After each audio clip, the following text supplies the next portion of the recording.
were playing a Sneak and Show deck. They're in game 2 with Ian Brown up a game. Yeah, and this is a peculiar stare down.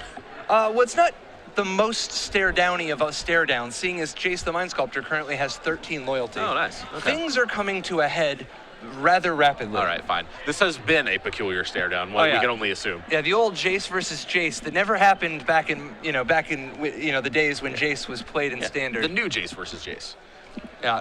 And of course, this is a matchup. This is a show and tell mirror, which puts both players in kind of a weird bind. If they cast show and tell and don't have the biggest, scariest thing, then they can be in trouble. And normally, of course, these decks are built so that they always have the biggest, scariest thing.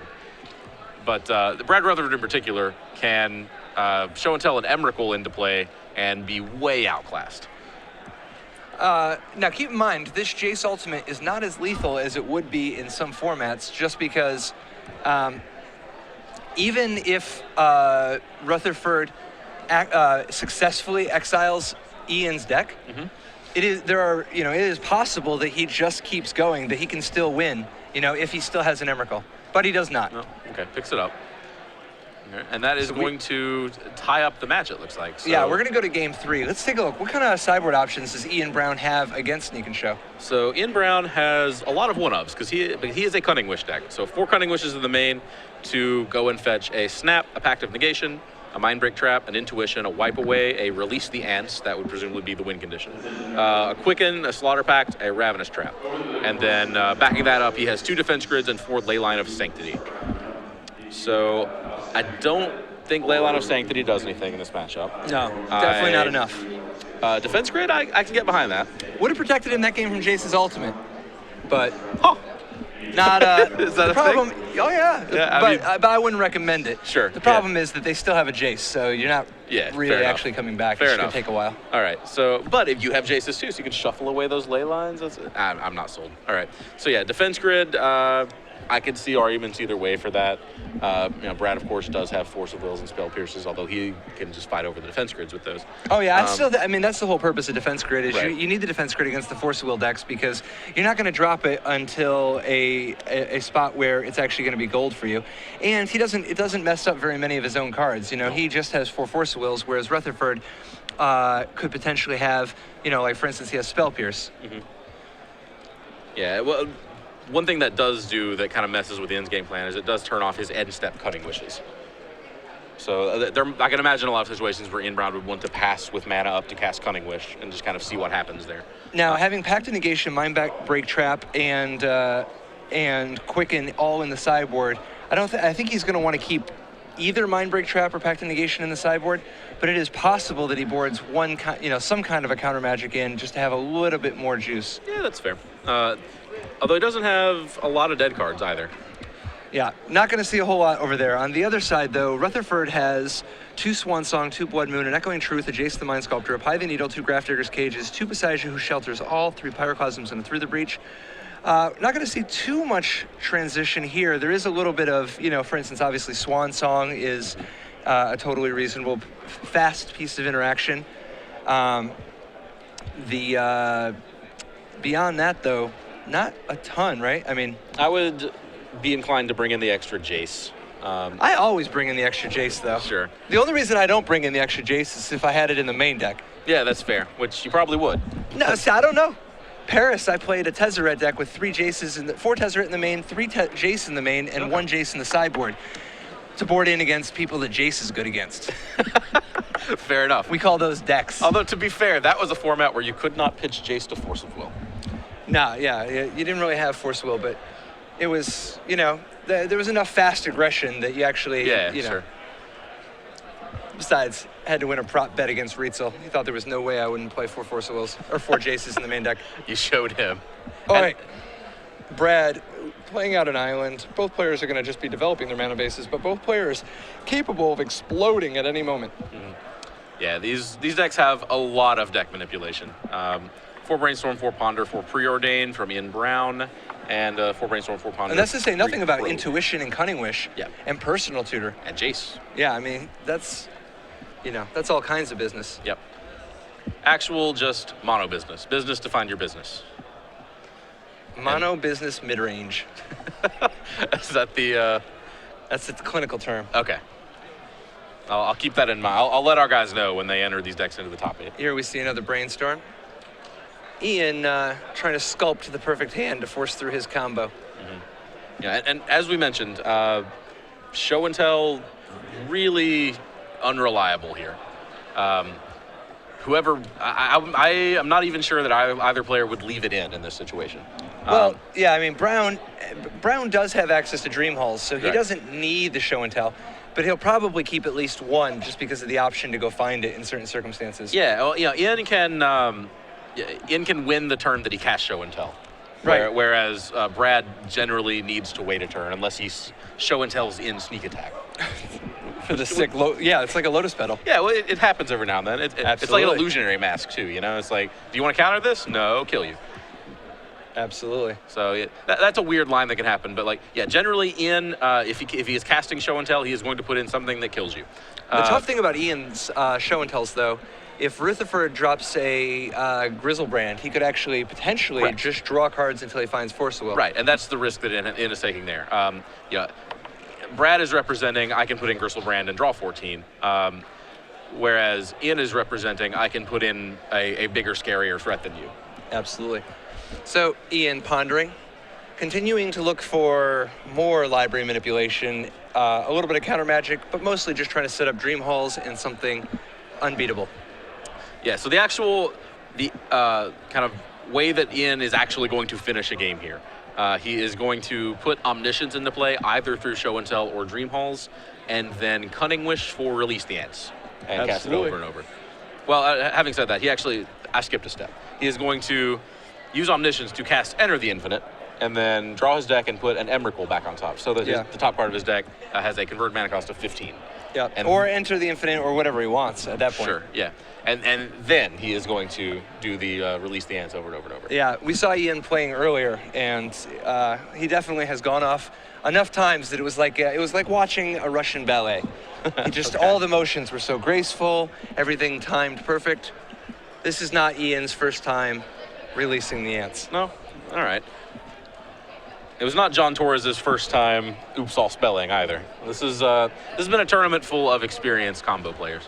Yeah. What I want to know is how you guys managed to have a non-combo match last round. I leave the booth for one round, and I hear about Esper versus, Delver or whatever. I did that on purpose. I threw Cedric a bone because I know he... Dude, I love seeing all these combo decks. The turn where they actually go off is usually pretty sweet. Here it looks like Rutherford is making his move. Is this going to be a sneak attack? It looks like, and we see at least a force. This is the showdown. Okay. I believe I saw definitely the showdown. Yeah, another force in Brad's hand. This is as the showdown. No, okay. And the battle is over. Yeah, I think that was an Emrakul that I was seeing as was the force. Yep. Okay, so Ian does manage to keep that sneak attack from entering play. Now, he did lose his Enter the Infinite in the process. So that could have been a crucial combo piece on his end. Yeah, he does have 3 more in his deck, so it's not like he's in any way, this is messing anything up long term. It just means that at the moment he has nothing and he's going to have to completely rebuild. Yeah. Yeah, Ian's deck is more of a 3-card combo, whereas the traditional sneak and show build, really you can assemble it however you want. One of either sneak attack or show and tell, plus one of either Grizzlebrand or Emrakul. But Ian, on the other hand, has to...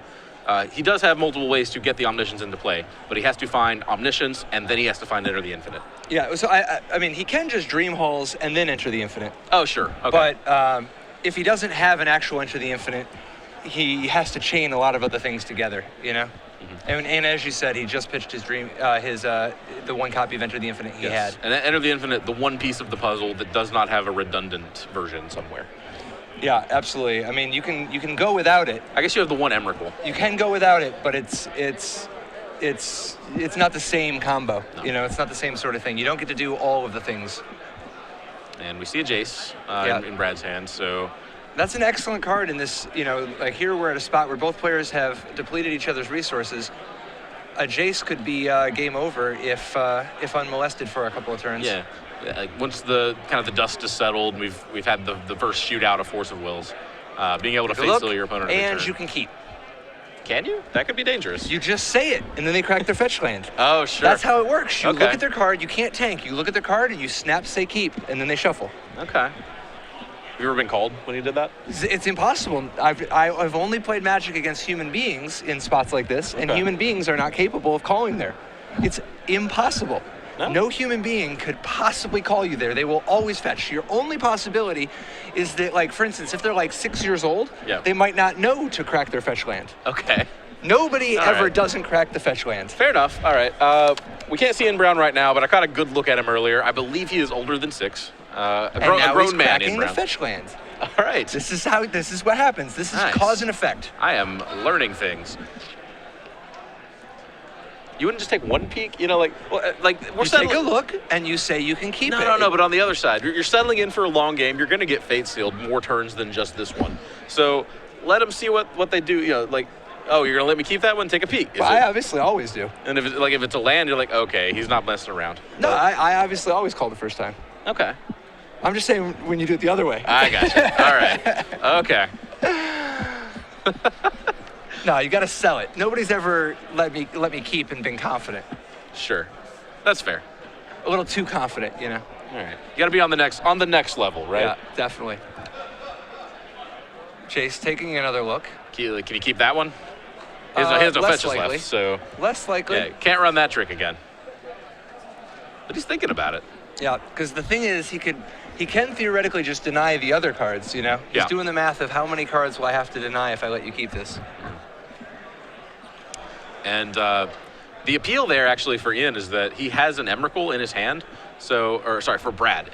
Brad has the Emrakul in his hand. So if he lets Ian have a show and tell and figures that Ian might cast show and tell into Omniscience and then not have the Enter the Infinite, which is likely since we've seen that he's pitched one already, then Brad actually just gets to put Emrakul into play for free and win the game the next turn. I think you just want to quiet things down, though. I mean, Jace is 2 turns away from ultimating. You know, an ultimate, you never survive. I think that Brad just wants things to not, you know, he wants things to be as not risky as possible. Just ride this Jace to victory. That is true, although this land might complicate things. That Bojangles who shelters all. I'm never sure how to actually pronounce that card, so.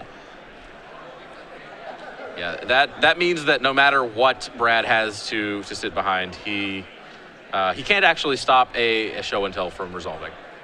Yeah, which is why he needs to just make sure the top cards of Ian's deck are not something worth show-telling in. We are getting down to it. This is going to be Ian's last draw of a new card.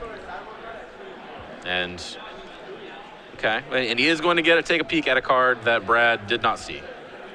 Yeah, because Brad had to put Brainstorm on the bottom. And he goes digging. Preordain's a great one in this spot, and that's the game. Ian Brown is defeated by Brad Rutherford with his Sneak and Show deck, a.k.a. a Jace the Mind Sculptor control deck. They all are, right? They all are. They either are or they wish they were. Okay. That's the way it is in Legacy. It's interesting, you know, like way back, you'd have combo decks that would board in like Phyrexian Negator as kind of the juke.